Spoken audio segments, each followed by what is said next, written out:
Oi pessoal, eu sou o Pedro e esse é mais um vídeo do Estrelando.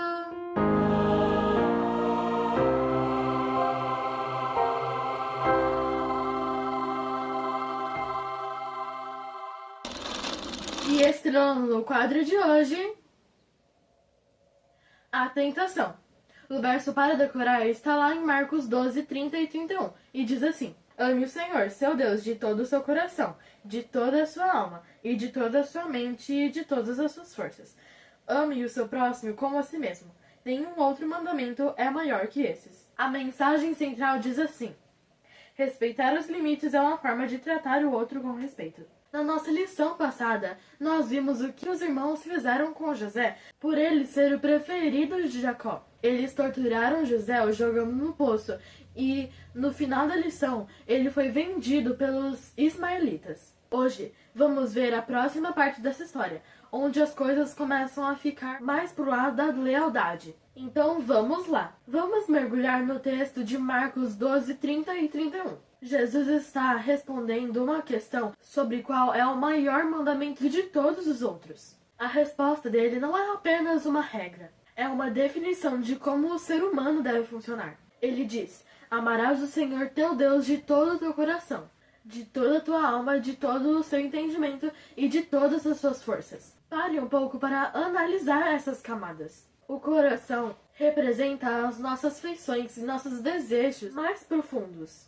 A alma fala da nossa essência espiritual, daquela sede que só a eternidade preenche. O entendimento é a nossa mente, a nossa lógica e também os nossos planos. E as forças são a nossa capacidade de execução, o nosso corpo e o nosso trabalho. Quando Jesus está unindo todos esses elementos, ele está dizendo que não existe uma vida secular misturada com vida religiosa. Tem que haver apenas um. Se você ama a Deus com o seu entendimento, você faz escolhas inteligentes. Se você o ama com força, você está o amando com excelência.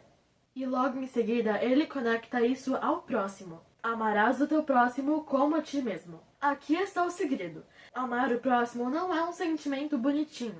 É uma extensão da nossa lealdade a Deus. Se eu falho com o meu próximo, eu não estou apenas sendo indelicado, mas eu estou quebrando meu voto de amor com o Criador. Esta é a moldura teórica que vamos usar para a vida de José. Sem Marcos 12, a história de José em Gênesis 39 é só um drama moralista. Com Marcos 12, ela se torna uma prova de adoração radical. Agora, vamos para Gênesis 39. A história começa com um contraste doloroso. José era o filho favorito, mas agora ele é um objeto sendo vendido no mercado do Egito. Ele foi comprado por Potifar, oficial do faraó. Imagine o choque cultural, a solidão e a tentação de que achar que Deus o tinha abandonado. Mas o versículo 2 nos dá uma chave.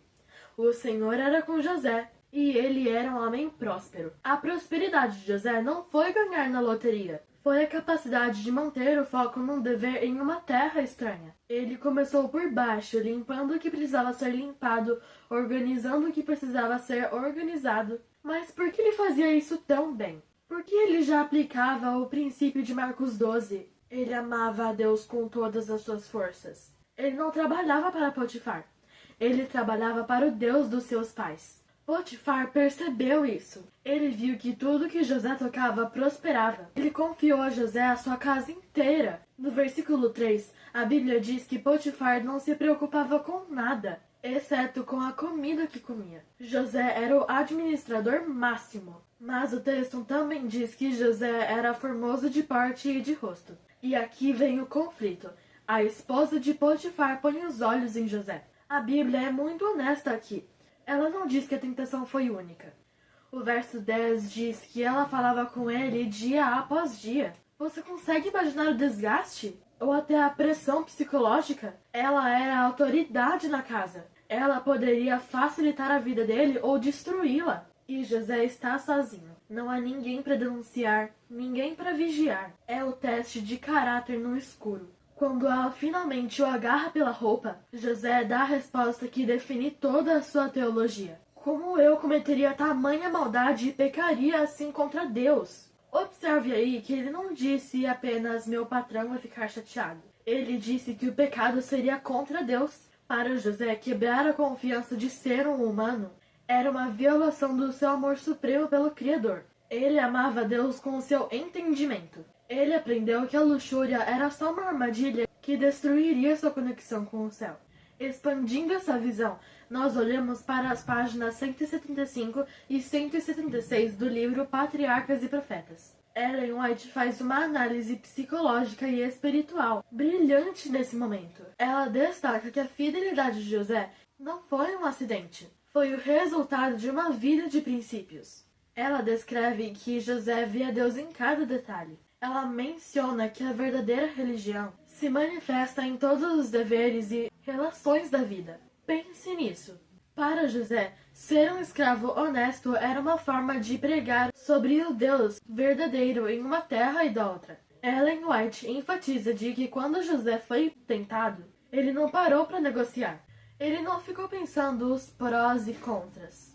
A decisão já tinha sido tomada anos antes, nas orações que ele fazia sob as estrelas. Outro ponto que ela levanta na página 176 é que a queda de muitos acontece nas pequenas concessões. José foi fiel no pouco, nas tarefas domésticas, e por isso foi fiel no muito, na integridade moral. Ela nos alerta que ninguém cai em um grande pecado de repente. O pecado é só o fim do processo de esfriamento do amor a Deus. Mas José mantinha o fogo de Marcos 12 aceso.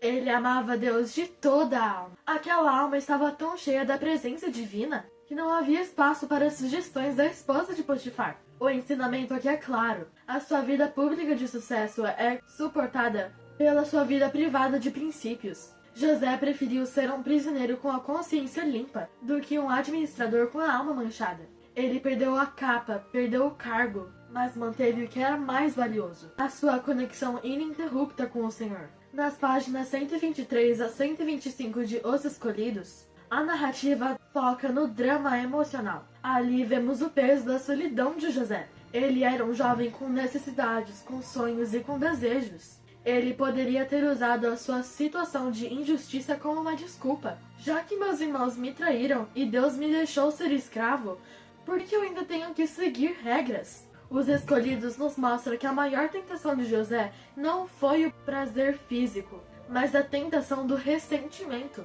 Mas José escolheu amar a Deus com todo o seu coração. O amor expulsa a amargura. O amor expulsa a amargura. O amor expulsa a amargura. O amor expulsa a amargura. Porque ele amava a Deus, ele não permitiu que o ódio dos seus irmãos e a frustração com a escravidão ditassem suas ações. Nessas páginas aprendemos que José entendia que ele estava em uma missão, mesmo sem saber o final da história. Ele ainda não sabia que seria o governador. Naquele momento, ele só sabia que precisava ser fiel naquele dia, naquela hora. O amor de Deus nos dá uma visão de curto prazo, na obediência, e de longo prazo, na confiança. José descobriu que a sua identidade não era escravo, mas servo do Deus Altíssimo. Essa mudança de mentalidade muda tudo. Quando você sabe quem você é para Deus, você não se vende por migalhas de prazer ou de poder. Para encerrar, as notas de Life Application Bible, na página 81, trazem aplicações que queimam nosso coração. A primeira nota foca na presença de Deus. Diz que o fato de Deus ser com José não significava que ele não teria problemas, mas sim que Deus daria sentido aos seus problemas. A segunda nota é um conselho prático para todos nós. Fuja da tentação. A Bíblia diz que José saiu para fora. Ele não tentou converter aquela mulher naquele momento. Ele não tentou explicar os 10 mandamentos. Há momentos em que a nossa maior demonstração de amor a Deus é o uso das nossas forças para correr o mais rápido possível para longe do pecado. A Life Application nos lembra que ser fiel pode ter um custo alto a curto prazo. José foi caluniado. Ele foi para a prisão, mas ele foi para a prisão com a presença de Deus. No versículo 21 de Gênesis 39 diz assim: O Senhor, porém, era com José, e ele estendeu-lhe a sua benignidade. A pergunta para você hoje, conectando com Marcos 12 e Gênesis 39, é: você está disposto de amar a Deus a ponto de aceitar as consequências da sua integridade, o mundo aplaude o sucesso, mas Deus só busca a fidelidade. Que esse amor total de coração, entendimento e forças seja a marca da sua vida hoje. Que você não veja as pessoas ao seu redor como meios para o fim, mas como seres diante dos quais você deve testemunhar da santidade de Deus. José não mudou o Egito com discursos. Ele mudou o Egito sendo um homem que o amor a Deus o chamou para ser. Que nós possamos entender que amar a Deus é uma decisão que a gente faz antes da crise chegar. Assim como José, que o nosso amor a Deus seja tão absoluto que a tentação não encontre espaço e que a nossa integridade no escuro seja a prova de que o nosso coração, a nossa alma e o nosso entendimento pertencem todos a Ele. Que nós possamos ter a coragem de fugir do que é errado para preservar o que é sagrado, traduzindo nossa fé em honestidade prática com o nosso próximo. Que a nossa segurança não venha do conforto de um palácio ou da aprovação de pessoas, mas da certeza inabalável que o Senhor é conosco em qualquer circunstância. Cristo deu direções acerca desse amor. Estabeleceu distinta e claramente os princípios do céu como regras que seu povo escolhido devia observar em seu trato uns com os outros. Para conhecê-lo, 1965, página 20. Vamos orar? Querido Deus, que nós possamos amar-te de todo o coração, alma e entendimento, levando essa fidelidade para onde quer que a vida nos conduza. Que a tua presença seja o nosso refúgio, tanto na bonança quanto na prova, e que a nossa integridade seja reflexo mais puro do teu amor em nós.